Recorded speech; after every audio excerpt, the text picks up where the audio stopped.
Hi guys, welcome back to my channel. Today I'm going to be making a card holder for my mini happy planner, like a credit card holder. And what I first did was I took the actual insert from the mini happy planner and then I just traced it and cut it down to size. So that's the easiest way for me, I feel. I selected paper that matches my setup. And then I went ahead and measured how the credit card was going to fit into that area. I figured that I figured that I wanted it to be in the center.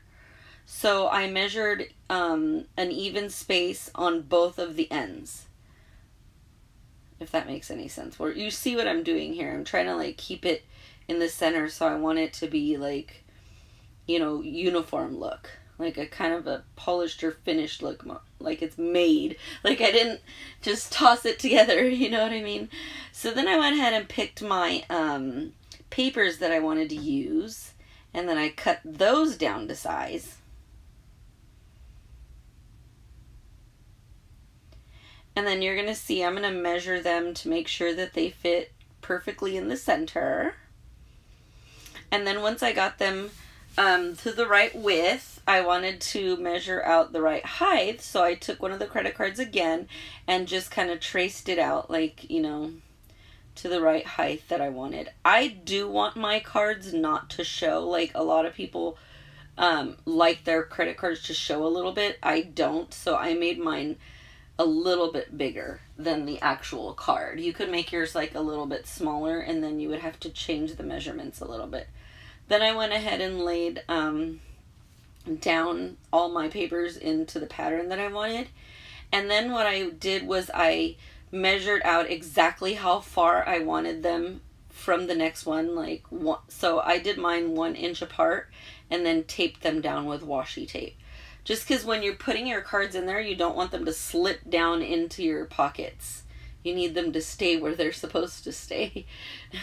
So I put washi tape to keep them all together. And plus, when you put it through the laminator, you're going to want them to stay where they're supposed to. So I used a really thick washi, so that way it could, you know, it won't come out.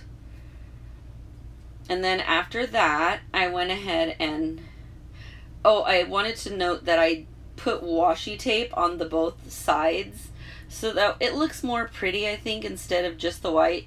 Of course, this is like, you know, if you're making this, you're going to make it to fit your needs and what you think looks nice, but I just felt like the side edges with washi kind of gave it a more polished look. Like I said, I'm going for kind of like pretty here, but also functional. You know, I want all my stuff to look nice when they're done, but they need to serve a purpose and they need to give me what I want. So yeah, I went ahead and ran it through the laminator.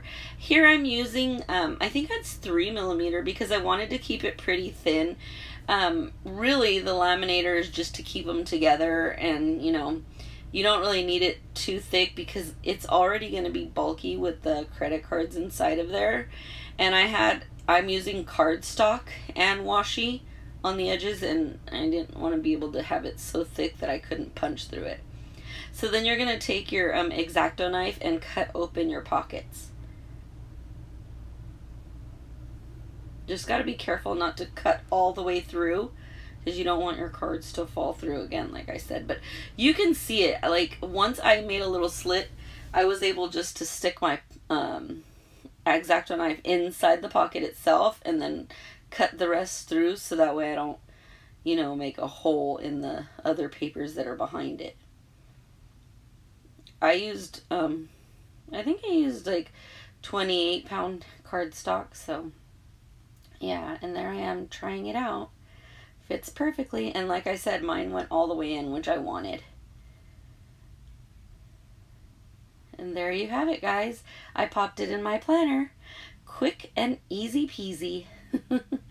Aren't they so cute? And they match. They're adorable. It didn't take me long at all, and there you have your own personalized credit card holder. Thank you so much for watching. Until next time, happy planning, everyone.